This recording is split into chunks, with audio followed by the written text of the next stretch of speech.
ओम नमः शिवाय।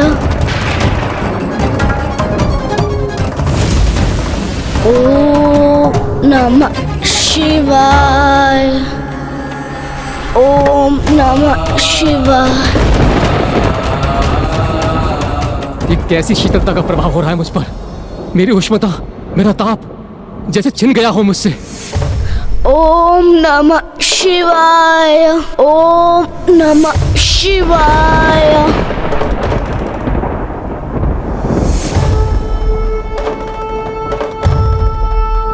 अग्नि का सागर बालक गृहपति के समक्ष था, किंतु वो उससे भी भयभीत नहीं हुआ और उसका निश्चय अभी भी अटल है। ओम नमः शिवाय। ओम नमः शिवाय। ओम नमः शिवाय। ओम नमः शिवाय।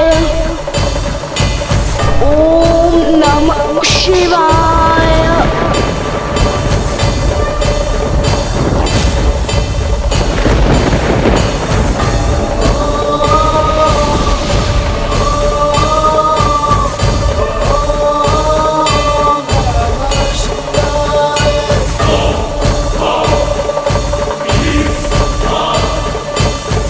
मुझे क्षमा कीजिए प्रभु, मैं ही आपको पहचान ना सका, किंतु मुझे अब आपका वास्तविक परिचय ज्ञात हो गया है।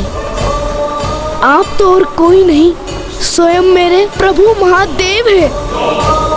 हे प्रभु, अपने स्वाभाविक रूप में मुझे अपने दिव्य दर्शन प्रदान करने की कृपा कीजिए।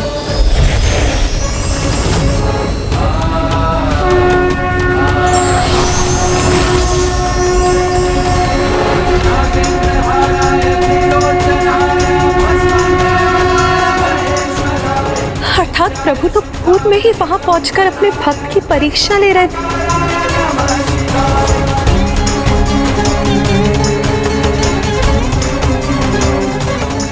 बालक गृहपति, सभी परीक्षाओं में सफल होकर तुमने ये प्रमाणित कर दिया है कि भक्ति की शक्ति से कुछ भी संभव हो सकता है, मृत्यु को भी पराजित किया जा सकता है। हाँ बालक गृहपति, तुमने अपनी भक्ति की शक्ति से मृत्यु को भी परास्त कर दिया। मैं तुम्हें अभयदान देता हूँ और घोषणा करता हूँ, अग्निदेव के श्राप के कारण तुम्हारी मृत्यु नहीं होगी।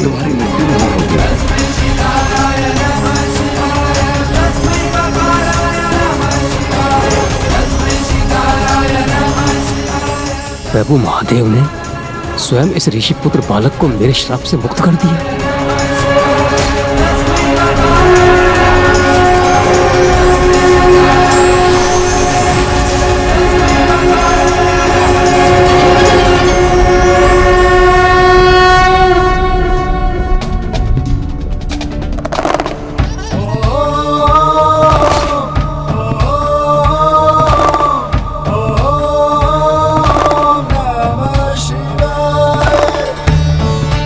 तुम्हारे उदाहरण से संसार में सफलतापूर्वक जीवन बिताने का एक नवीन नियम स्थापित होगा कि प्रबल इच्छा शक्ति से और निष्ठा एवं श्रद्धा से प्रयास कर समस्त बाधाओं को दूर किया जा सकता है और किसी भी कार्य में सफलता प्राप्त की जा सकती है।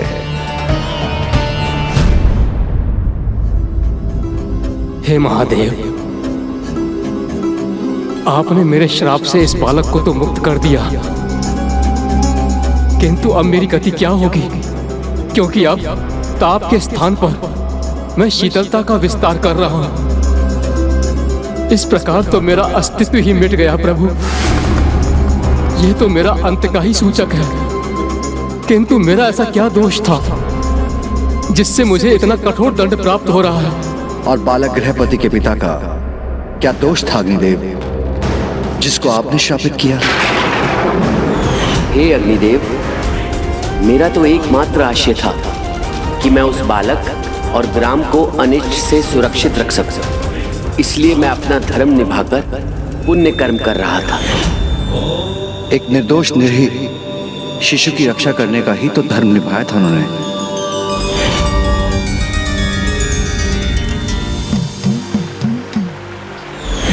जिसके समक्ष आप उसकी मृत्यु बनकर प्रस्तुत हुए थे, जबकि अभी उसकी मृत्यु का समय नहीं आया था। और बालक गृहपति का क्या दोष था अग्निदेव, जिसकी मृत्यु आपने उसके जन्म के पूर्व ही निर्धारित कर दी। हे प्रभु, मुझे क्षमा करें, मैं अपने क्रोध पर नियंत्रण नहीं रख सका। नियंत्रण ही तो अनिवार्य है अग्निदेव, क्योंकि व्यवहार, शक्ति और जीवा पर जिसका नियंत्रण नहीं होता वह अनेकों भूल करता है और फिर उन्हीं भूलों के चक्र में उलझता चला जाता है। आपकी अग्नि के अनियंत्रण प्रकोप को नियंत्रण में लाने के लिए ही गृहपति का जन्म हुआ है। गृहपति के दृढ़ निश्चय और भक्ति की शक्ति के कारण ही अग्नि का ताप शीतलता में परिवर्तित हो गया। आप अपने स्वाभाविक व्यवहार को तभी प्राप्त कर सकेंगे जब आप अपनी अग्नि को नियंत्रण में रखेंगे। स्वयं कहीं उत्पन्न नहीं होंगे और स्वेच्छा से एक सीमा से अधिक अपना विस्तार कर संपूर्ण सृष्टि को प्रभावित नहीं करेंगे। मैं आपको वचन देता हूँ प्रभु, मैं अपनी अग्नि को वहीं उत्पन्न करूंगा जहां मुझे प्रकट होने का अवसर दिया जाएगा, अन्यथा जहां मेरा आवाहन होगा और मेरा प्रभाव सदैव सीमित ही रहेगा।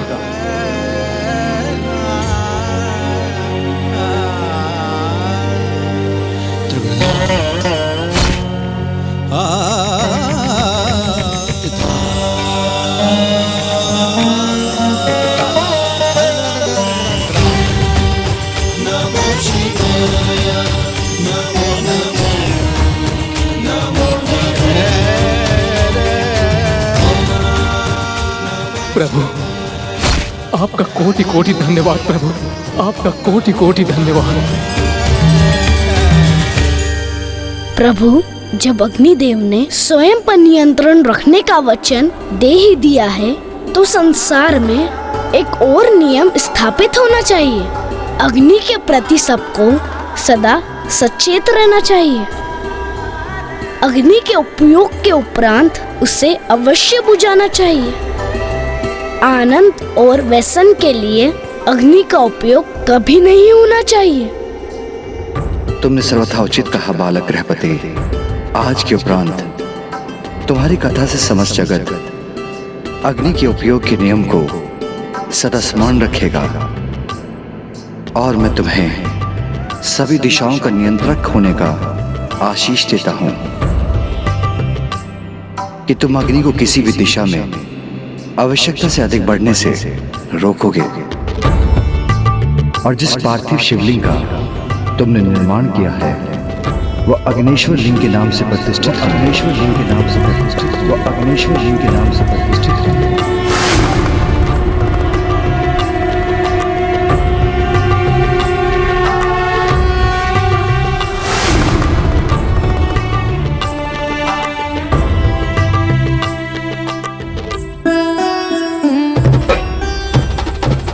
और आने वाले समय में जो भी अग्नेश्वर लिंग की उपासना करेंगे उनका जीवन अग्नि अथवा अग्नि तत्व के किसी भी कुप्रभाव से सुरक्षित होगा।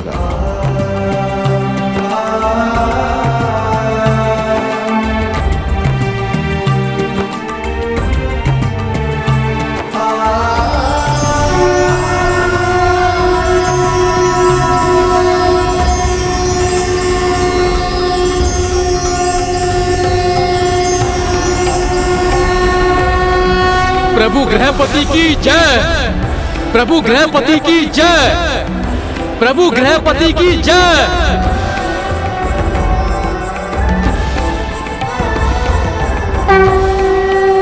हमें प्रभु महादेव के गृहपति अवतार से ये सीख प्राप्त होती है कि पूर्ण श्रद्धा और पूर्ण इच्छा शक्ति से कोई प्रयास किया जाए तो वो असंभव से भी संभव हो सकता है। हाँ गौरी पुत्र, यही थी प्रभु गृहपति की कथा, जिन्होंने अपनी भक्ति से उस अग्नि को भी शीतल होने पर विवश कर दिया और अपनी मृत्यु को टाल दिया। जय हो प्रभु गृहपति की।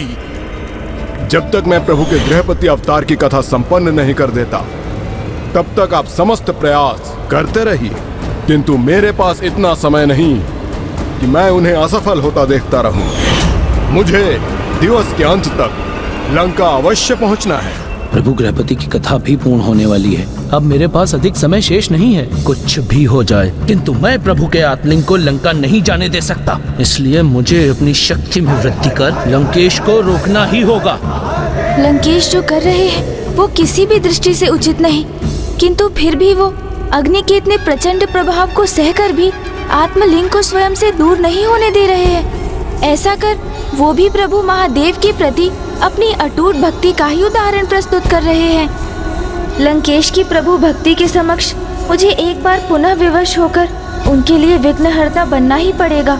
और आने वाले समय में जो भी अग्निश्वर लिंग की उपासना करेंगे, उनका जीवन अग्नि अथवा अग्नि तत्व के किसी भी कुप्रभाव से सुरक्षित होगा। प्रभु गृहपति की जय। कदाचित अग्नि से लंकेश की रक्षा करने हेतु मुझे भी वही करना होगा जो प्रभु गृहपति के लिए स्वयं प्रभु महादेव ने किया था। हे अग्निदेव, कृपया शीतल होकर लंकेश के कष्ट को क्षीण करें।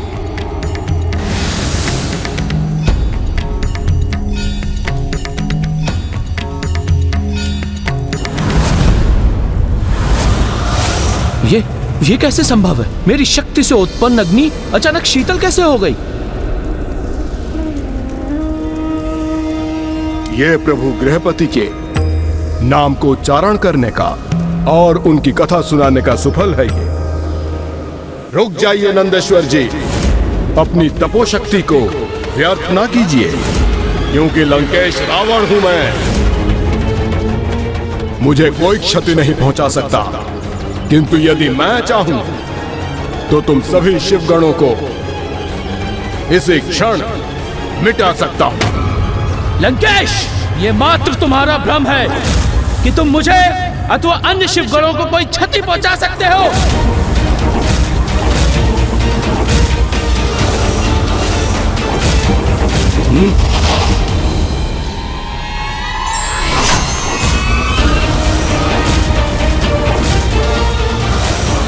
अब तो ये दोनों ही परस्पर हिंसा के लिए तत्पर हो उठे हैं। एक और लंकेश है जो उत्तेजित करते हैं और दूसरी ओर नंदेश्वर जी जो क्रोधित हो उठते हैं। इसलिए मुझे ही पुनः कुछ कर इन दोनों को रोकना होगा।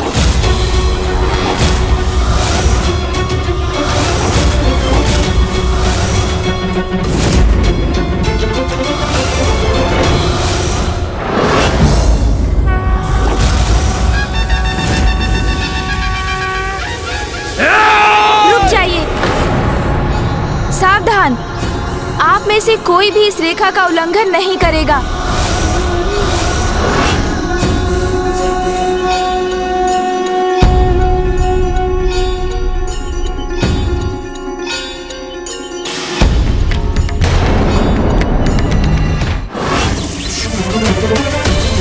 मेरी पलताई भी लेता तो नहीं तत्ती जाएगी।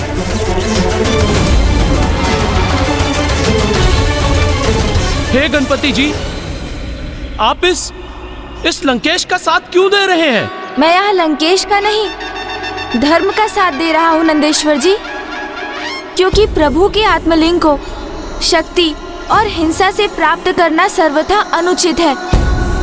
लंकेश ने तो आपको चुनौती दी थी, जिसे आप पूर्ण कर प्रभु के आत्मलिंग को प्राप्त कर सकते थे, किंतु आप अथवा कोई भी अन्य शिवगण उनके चरणों को नहीं डिगा सके। और कदाचित ये इसलिए हुआ क्योंकि लंकेश जी पर उनके प्रभु महादेव की कृपा है, और उससे भी अधिक जिनके हाथों में प्रभु के आत्मलिंग रूपी शक्ति और दिव्यता स्थित है, तो उन्हें भला पराजित कर भी कौन सकता है। मेरे विचार से आप अपने समस्त प्रयास कर चुके हैं, इसलिए अब आपको यहाँ से प्रस्थान करना चाहिए नंदेश्वर जी। जो अब तक हुआ वो तो प्रभु की इच्छा से ही हुआ। और जो आगे होगा वो भी प्रभु की इच्छा से ही होगा। इसलिए आप सभी का कैलाश लौटना उचित होगा। उचित है।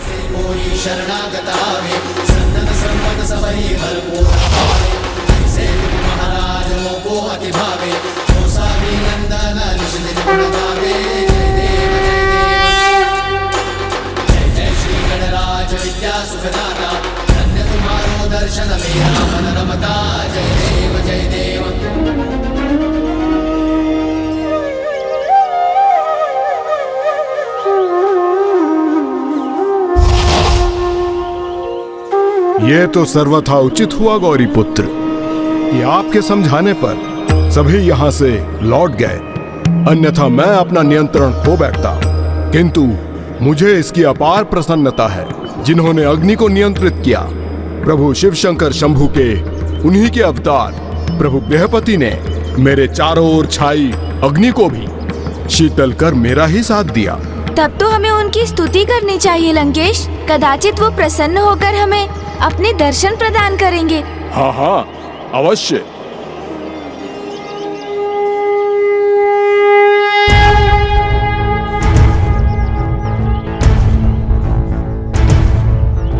त्रयंबकं सदाशिवं नमामि हे उमापति जय नीलकंठ जय अनंत नमोस्तुते नमोस्तुते। हो भोलेनाथ भक्तों के हो कष्ट से निवारते, ये सृष्टि सारी संकटों से शिव ही है उबारते। ओम नमः शिवाय, ओम नमः शिवाय, ओम नमः शिवाय, ओम नमः शिवाय, ओम नमः शिवाय, ओम नमः शिवाय। मुनि विश्व नर और सुषमति की है कथा, संतान के लिए जिन्होंने वर्षों तक सही व्यथा की कामना। सुषमति ने शिव समान पुत्र की तो काशी जाके शिव जी की मुनि ने घोर तपस्या की। विश्वेश्वर लिंग की मुनि थे कर रहे आराधना, तो बाल रूप शिव जी का था लिंग में उन्हें दिखा। प्रकट हुए सुषमति के गर्भ में जन्म लिया था, ब्रह्मा जी ने गृहपति का नाम आपको दिया। ओम नमः शिवाय, ओम नमः शिवाय।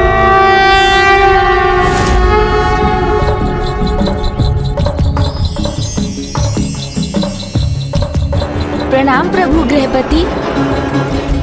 प्रणाम। कल्याण हो।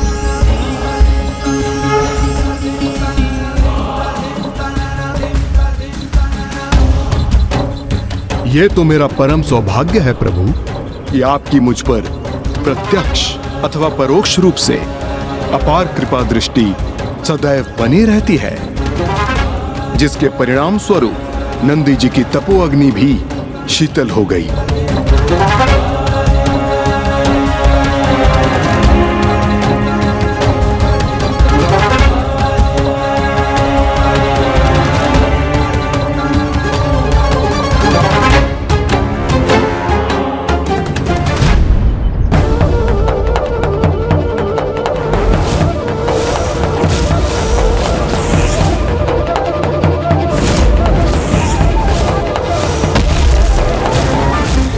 ये क्या? प्रभु गृहपति जी की दृष्टि तो आत्मलिंग पर ही स्थिर है। कहीं ये भी प्रभु वीरभद्र जी और भैरव जी के समान मेरे प्रति आक्रामक तो नहीं होने जा रहे हैं? लंकेश रावण, आपके हाथों में प्रभु का ये आत्मलिंग होने का एक ही संभव कारण है कि आपने स्वयं को सदा महादेव का परम भक्त प्रमाणित किया। प्रबल इच्छा शक्ति और पूर्ण निष्ठा एवं श्रद्धा से कुछ भी संभव हो सकता है। प्रत्येक जीव को कभी भी किसी से वो कदापि नहीं मांगना चाहिए जिसे प्रदान करना देने वाले को कठिन हो, क्योंकि किसी की व्यवस्था के कारण उसे जो प्राप्त होता है वो कभी ना कभी उसके उचित अधिकारी के पास पहुंच जाता है। अथवा जहाँ उसका उचित स्थान होता है वो वहाँ पहुँच जाता है।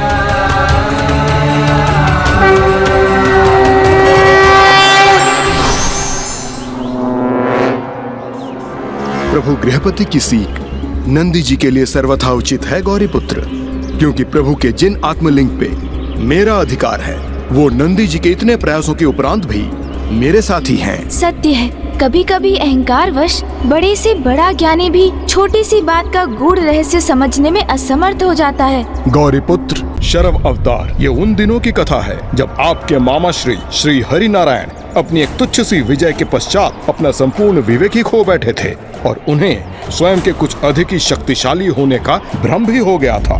लंकेश, आप तो महादेव के अवतारों की कथा सुना रहे थे, किंतु आपकी कथा में तो अब मामा जी श्री हरि नारायण अवतार लेने जा रहे हैं। देवताओं ने एक बहुत बड़ी भूल कर दी थी कि वो सहायता प्राप्त करने नारायण के पास चले गए थे।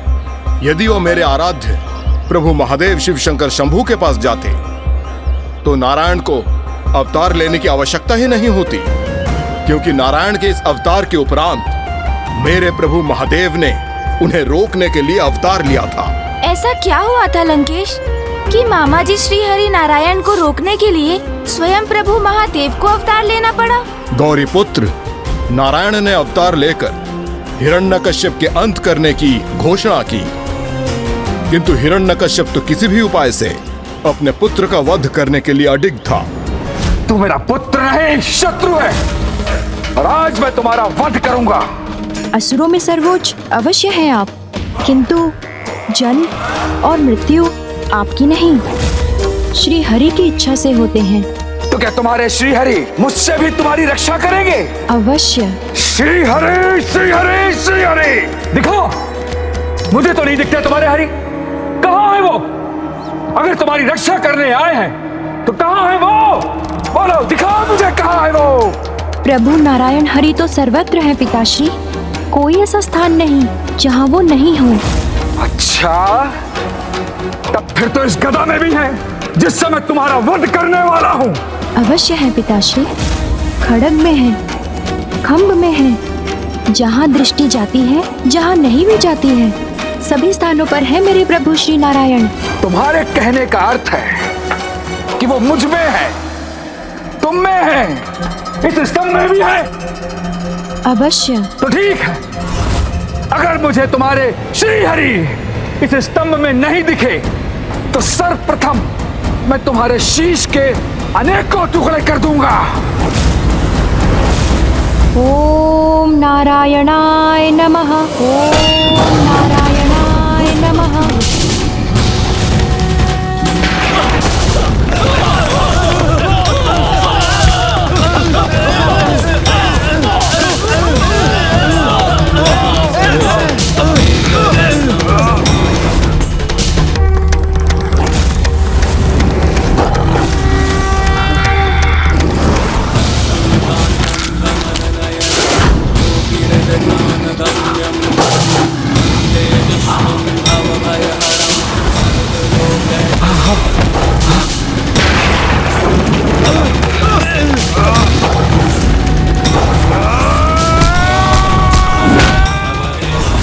ये ना देव है ना दानव, ना ये यक्ष है ना राक्षस, ना गंधर्व है ना किन्नर, ना नर है ना पशु, ये आपकी मृत्यु है।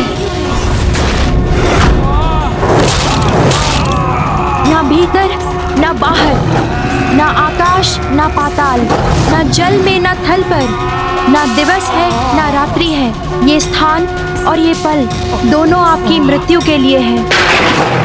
ये ना अस्त्र है ना शस्त्र है, किंतु मृत्यु के साधन हैं।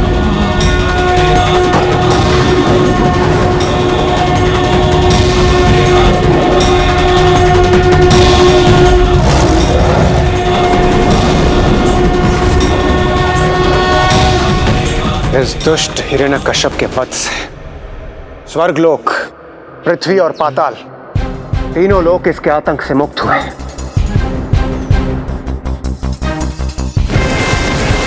स्वामी के प्रभु नरसिंह अवतार की इस भीषण गर्जना से तो वैकुंठ भी कंपित हो उठा।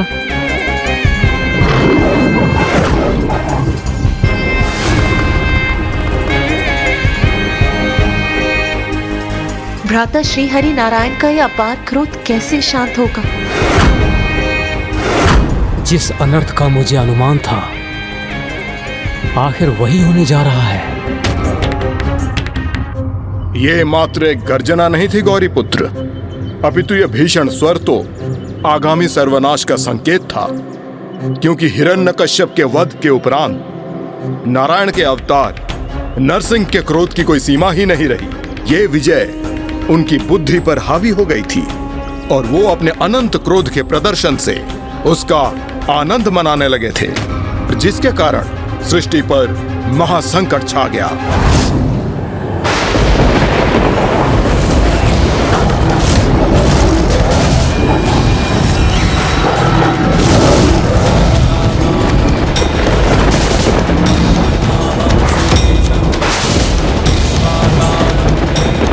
ये सभी देवता इस प्रकार स्तब्ध क्यों है?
स्वामी के साथ ये क्या हो रहा है?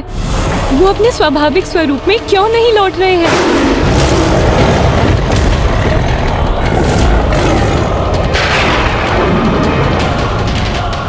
मैं इस विचार से व्यथित हो रही हूँ कि कहीं भ्राता श्री हरिनारायण की क्रोधाग्नि से समस्त सृष्टि का विनाश ना हो जाए।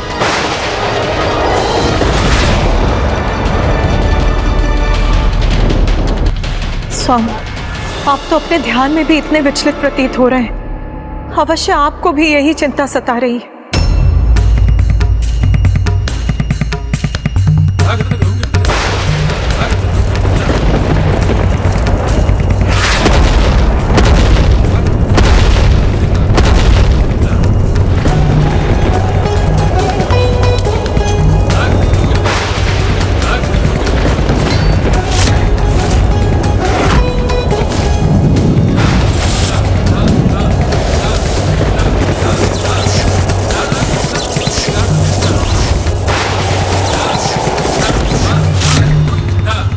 यदि नारायण के नरसिंह अवतार को नहीं रोका गया तो कुछ भी शेष नहीं रहेगा।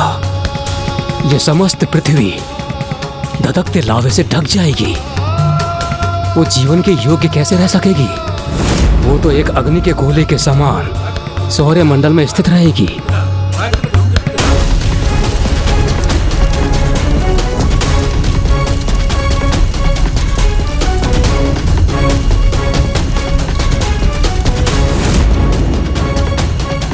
फिर तो ऐसा होने से किसी न किसी को तो रोकना ही होगा ना स्वामी? किंतु इतनी क्षमता किसमें है जो प्रभु श्री हरि नारायण के नरसिंह अवतार को रोक सके?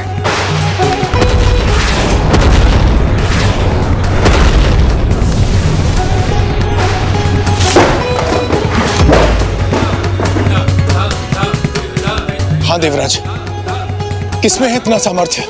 मात्र एक, प्रभु महादेव महादेव महादेव महादेव महादेव।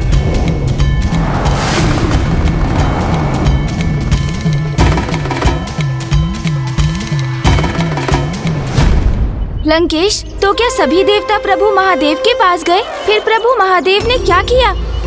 आप अपने मामा श्री के नरसिंह अवतार की कथा सुनने के लिए कुछ अत्यंत ही उतावले हो रहे हैं।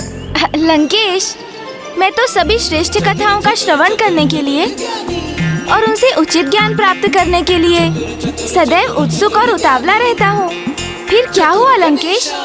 सदैव के समान सभी देवता एकत्रित होकर कैलाश पहुंच गए और तभी कैलाश पर भी संकट छाने लगा था।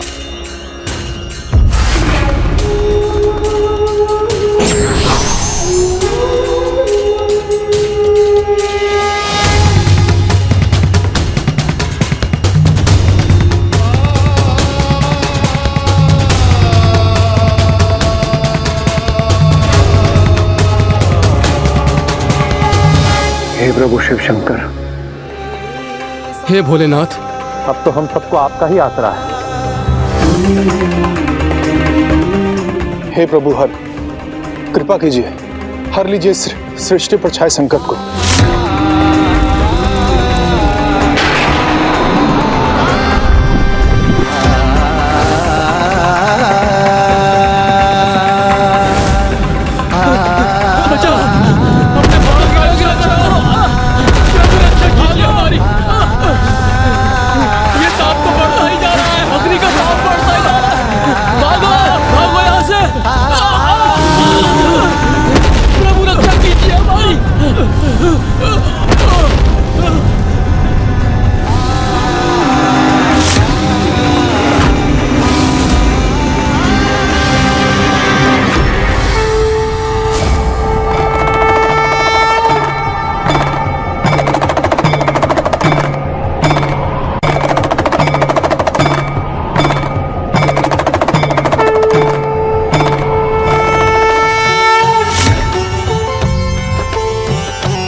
विनती करूं भगवन स्वीकार करो, विनती करूं भगवन स्वीकार करो।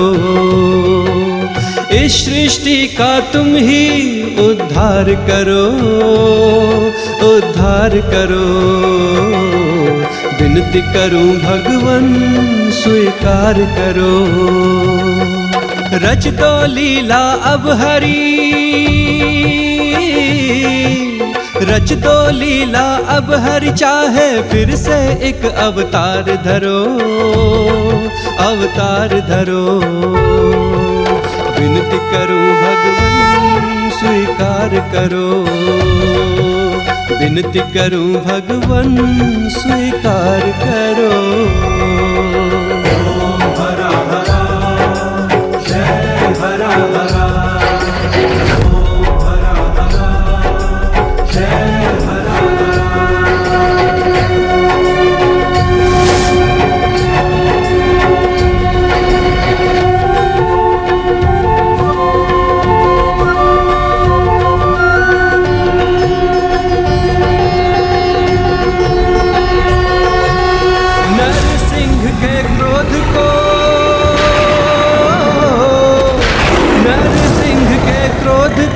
प्रभु शांत करो, प्रभु हम सब पे उपकार करो। विनती करूं भगवन स्वीकार करो। इस सृष्टि का तुम ही उद्धार करो, उद्धार करो। विनती करूं भगवन स्वीकार करो। हरा हरा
मुझे ज्ञात है आप सभी यहाँ क्यों उपस्थित हैं।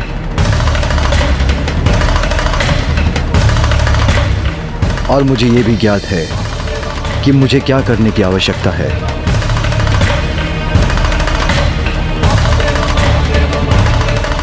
वीरभद्र, वीरभद्र, वीरभद्र।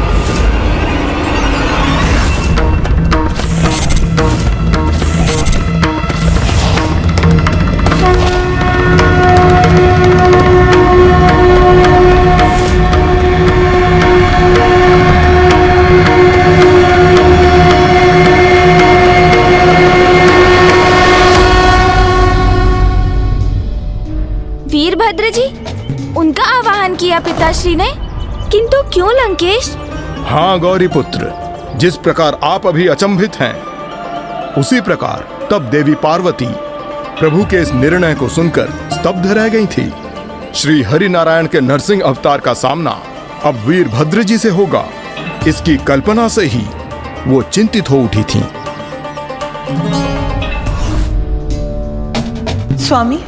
स्वामी अब भ्राता श्री हरि नारायण के क्रोध को शांत करने के लिए वीरभद्र को क्यों भेज रहे हैं? अपने क्रोध पर नियंत्रण रखने में तो ये भी असमर्थ हो जाते हैं। क्योंकि देवी, जिस प्रकार लोहा ही लोहे को काटता है, वैसे ही नारायण के इस आवेशित स्वरूप द्वारा उनके क्रोध को वश में करने के लिए मेरे उस उग्र रूप को उनके समक्ष प्रस्तुत होना होगा। नहीं स्वामी, कदाचित इससे स्थिति शांत होने के स्थान पर और भी विकट रूप धारण कर लेगी। आप व्यर्थ चिंता कर रही हैं देवी। मैं वही कर रहा हूं जो स्वयं नारायण ने मुझे करने के लिए कहा। यह तो उनकी लीला का ही भाग है।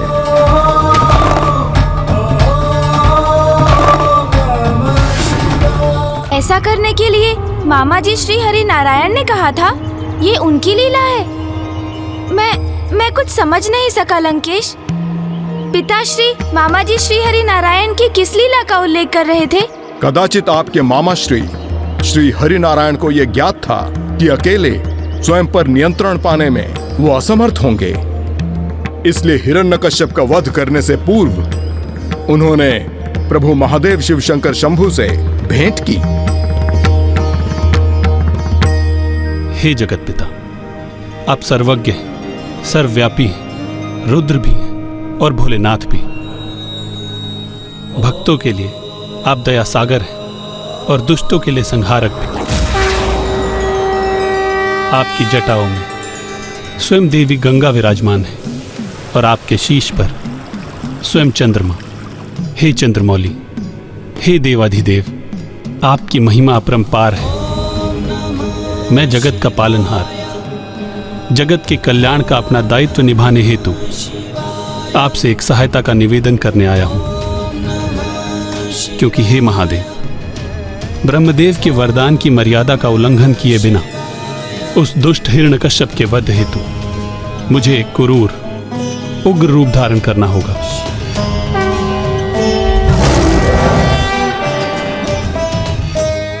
किंतु मुझे संशय है कि उस उग्र रूप में मैं स्वयं पर नियंत्रण नहीं रख सकूंगा, क्योंकि उस समय मेरे शरीर का अर्धभाग सिंह का होगा, जिस कारण मैं अत्यंत उग्र और आक्रामक हो जाऊंगा।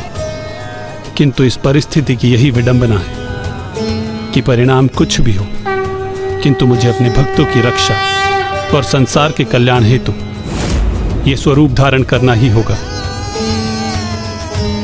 यदि मैं स्वयं पर नियंत्रण खोकर स्वयं को संभालने में असमर्थ हो जाऊं, तो मेरे द्वारा सृष्टि को कोई क्षति पहुंचने के पूर्व कोई भी उपाय कर मुझे नियंत्रित करने के लिए प्रेरित करने की कृपा कीजिएगा।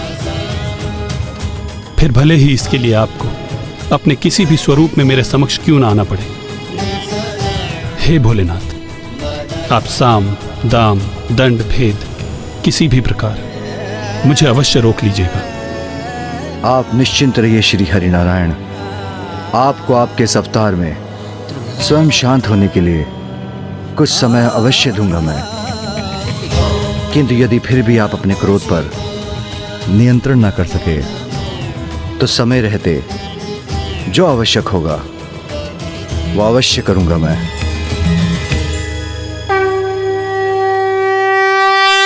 तो क्या पिताश्री के समझाने पर माँ की चिंता दूर हुई? हाँ गौरी पुत्र, क्योंकि उन्हें विश्वास हो गया और महादेव ने वीरभद्र जी को वहां से प्रस्थान करने का आदेश दिया। किंतु प्रभु नरसिंह तो क्रोध में थे और वीरभद्र जी तो स्वयं पिताश्री के क्रोध से उत्पन्न हुए थे। तो क्या दोनों के क्रोध का टकराव संकटमय होने वाला था?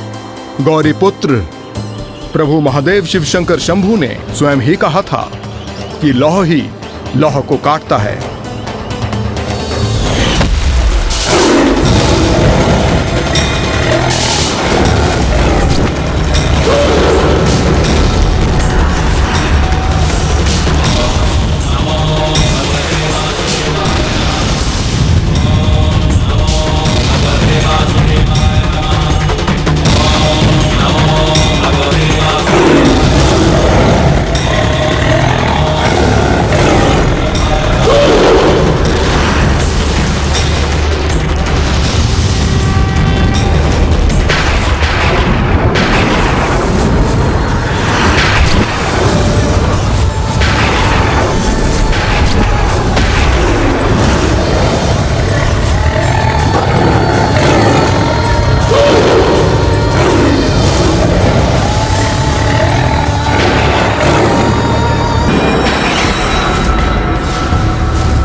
हे नारायण के अवतार प्रभु नरसिंह, मेरा प्रणाम स्वीकार करें। हे प्रभु, आपने तो सृष्टि को एक महापापी के प्रकोप से सुरक्षित किया है। आप स्वयं ही सृष्टि को संकट में क्यों डाल रहे हैं प्रभु? कृपया स्वयं पर नियंत्रण पाकर रोक दीजिए विनाश की लीला। हे प्रभु, आपने पूर्व में जो महादेव के साथ निहित किया था उसके अनुसार ही मैं आपको यहाँ आपके बढ़ते हुए क्रोध का आभास कराकर शांत होने के लिए प्रेरित हेतु उपस्थित हुआ हूँ।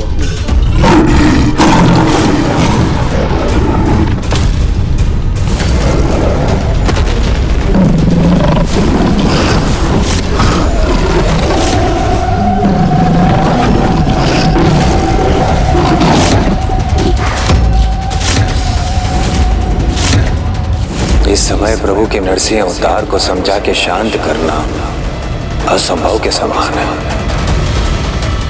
अपितु वीरभद्र जी के पास उनका सामना करने के अतिरिक्त कोई उपाय शेष नहीं है।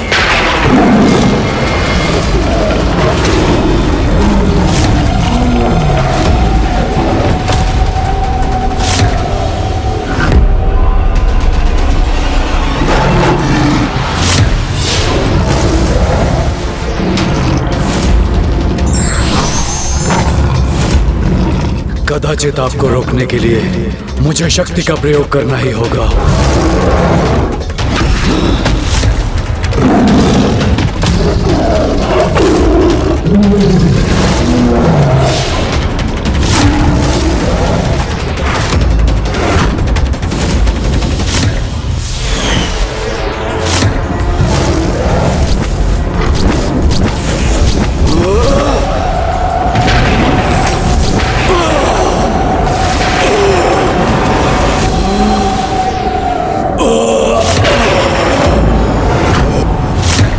ये क्या? प्रभु नरसिंह और वीरभद्र जी एक दूसरे के स्पर्श किए बिना ही एक दूसरे से दूर चले गए। क्योंकि उनकी ऊर्जा उनसे पूर्व ही आगे पहुंच जाती है। ये उनकी ऊर्जाओं के टकराव का परिणाम था देवराज इंद्र।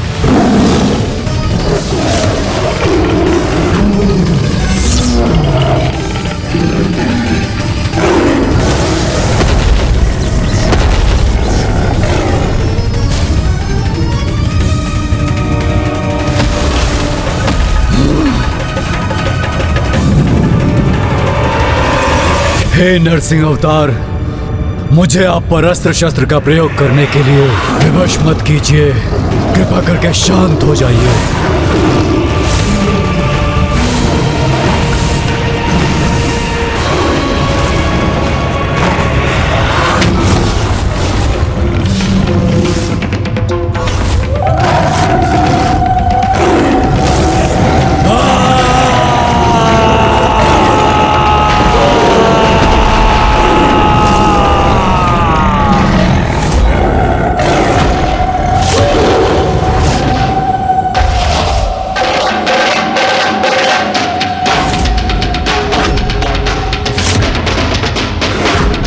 मुझे ज्ञात था वीरभद्र स्वयं पर नियंत्रण नहीं रख सकेंगे। वो तो महायुद्ध के लिए तत्पर दिखाई दे रहे हैं। मैं आपके चारों ओर अपने शस्त्र से ऐसा चक्र उत्पन्न कर दूंगा कि जिससे आप जब तक शांत ना हो जाएं, कहीं भी प्रस्थान न कर सकें।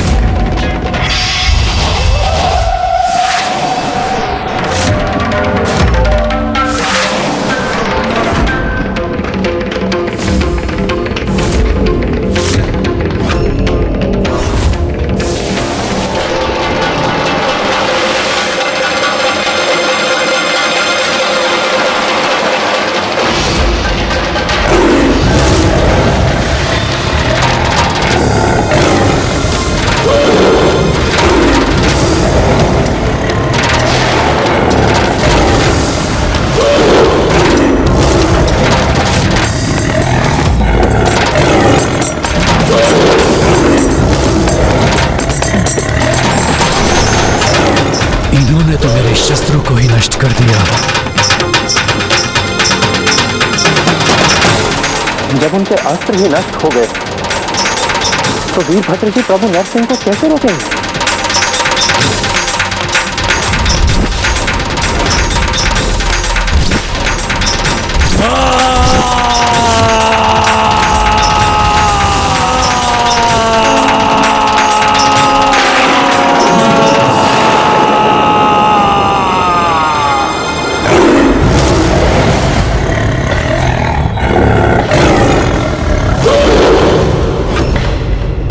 मुझे क्षमा कीजिएगा प्रभु, मैंने संवाद स्थापित कर आपको रोकने का प्रयास किया, किंतु फिर भी आपके मार्ग को बाधित करने की मेरी चेष्टा को आपने असफल कर दिया। इसलिए अब मेरे पास कोई अन्य विकल्प शेष नहीं।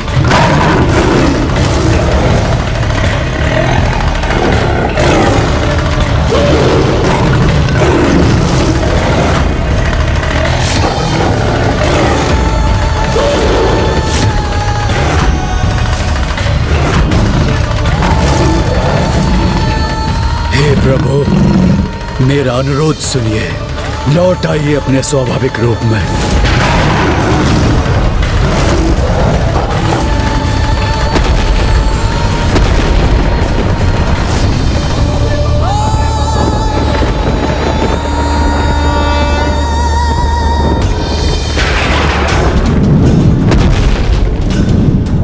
मैं पुनः निवेदन कर रहा हूं प्रभु, अपने क्रोध का परित्याग कीजिए। अधर्मी और उसके अधर्म को तो नष्ट कर चुके हैं प्रभु, अब इस सृष्टि को भी अपने क्रोध से मुक्त कीजिए।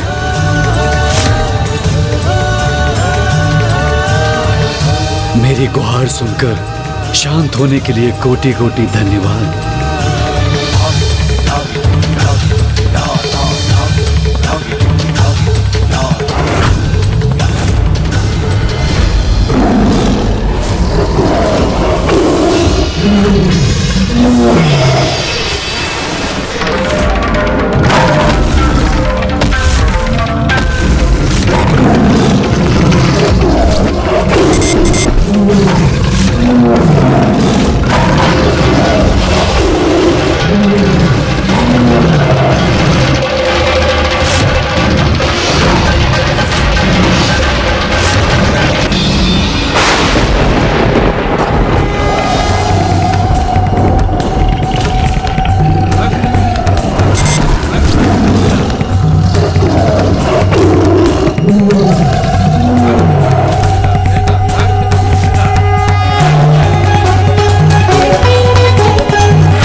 ये दोनों ही समान शक्ति संपन्न हैं, किंतु प्रभु नरसिंह सिंह रूपी पशु के समान आक्रामक शक्ति रखते हैं और उसके साथ साथ उनमें मनुष्य की सारी क्षमताएं भी हैं।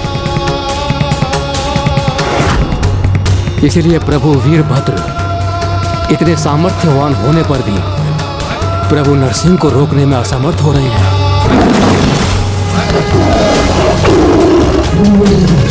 किंतु इसके पूर्व की समस्त सृष्टि का स्थायी अहित हो जाए, उन्हें रोकना अति आवश्यक है।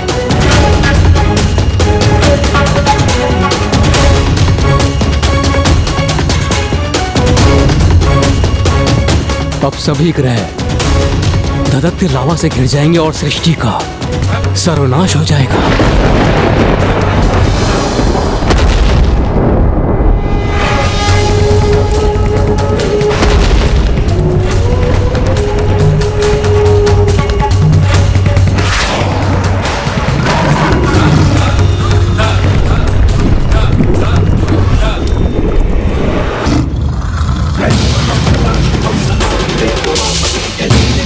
प्रभु नरसिंह में पशु और मानव की शक्ति का मिश्रण है। उन्हें तो कोई ऐसा ही दिव्य योद्धा रोक सकता है जिसमें पशु, मानव और पक्षी की शक्ति का अद्भुत समन्वय हो। पशुत्व की भावना व्यक्ति को अनियंत्रित करती है, तो पक्षी का स्वभाव अपेक्षाकृत अधिक शांत करता है।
सदा शिवम नमामि है उमापति जय नीलकंठ जय अनंत नमोस्तुते नमोस्तुते।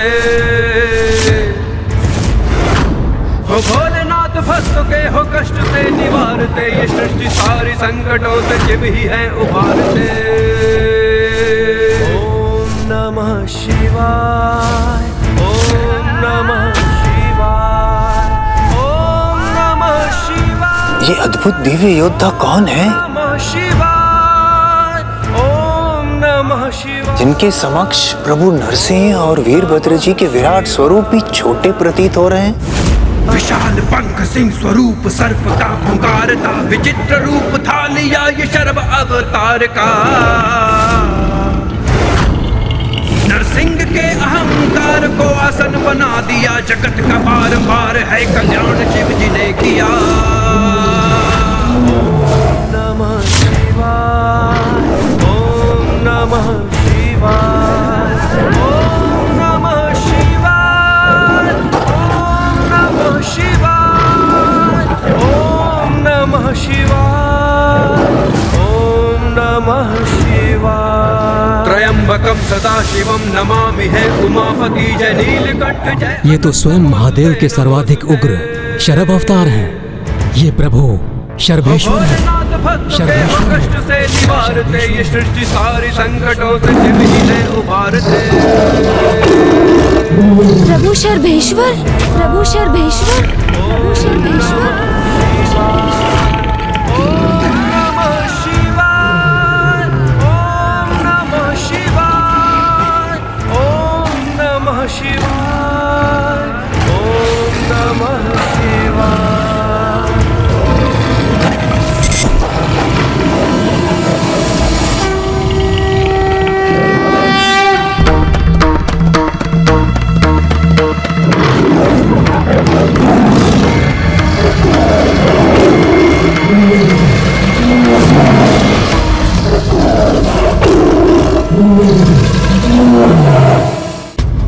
तरफ प्रभु नरसिंह के समक्ष थे, अर्थात प्रभु महादेव और श्री हरि नारायण परस्पर संघर्ष हेतु एक दूसरे के सम्मुख आ गए थे।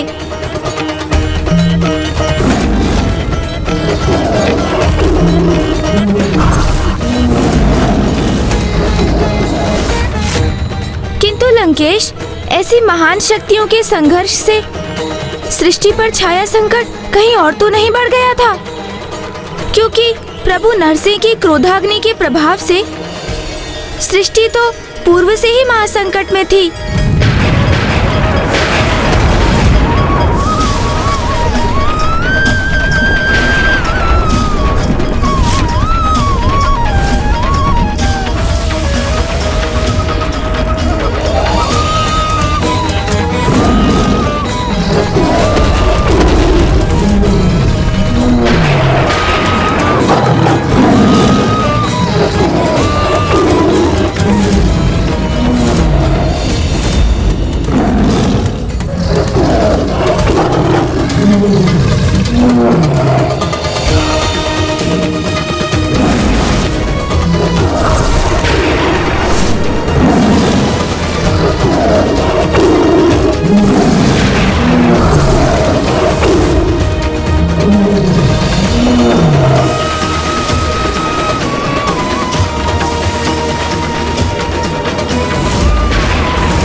सरब के पंख फैलाने मात्र से समस्त ग्रह अपनी दिशा से भटक कर दिशाहीन हो गए।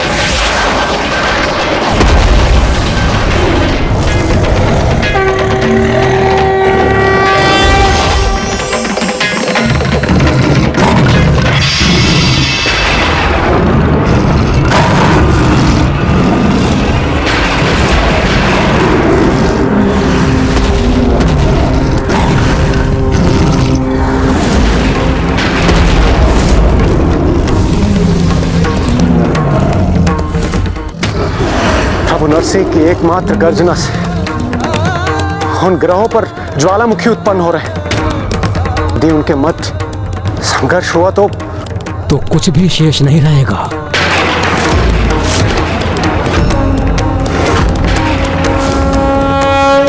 कैसा अनर्थ हो रहा है ये?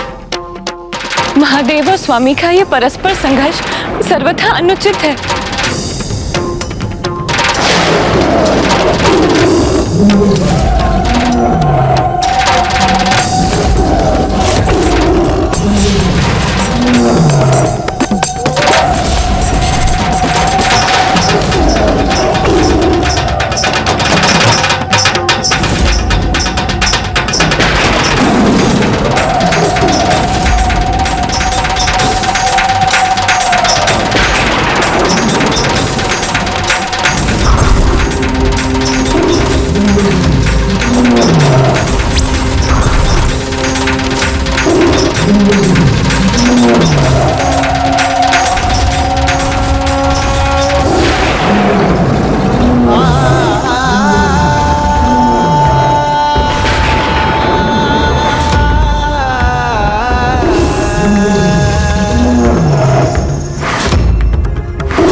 ये कैसा सर्वनाश होने जा रहा है?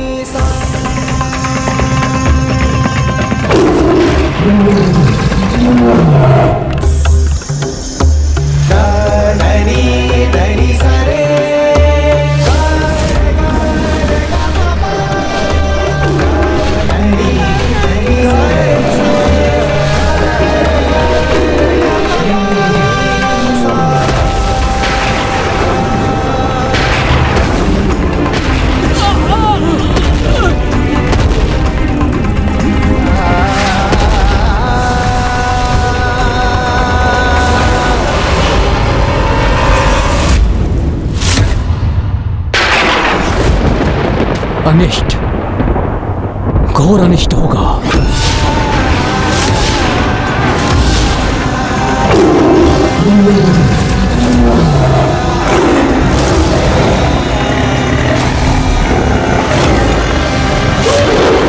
यदि उनकी ऊर्जाओं में परस्पर स्पर्श भी हुआ तो समस्त सृष्टि एक महाविस्फोट के साथ नष्ट हो जाएगी।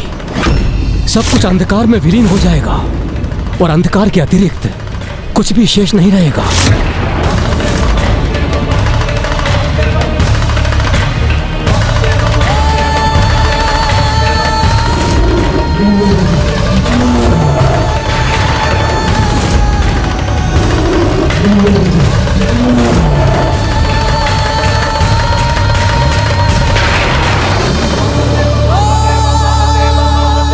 दोनों अवतारों के भीषण टकराव के पश्चात उस विध्वंस से होने वाले महाविनाश की कल्पना भी मुझे व्याकुल कर रही है।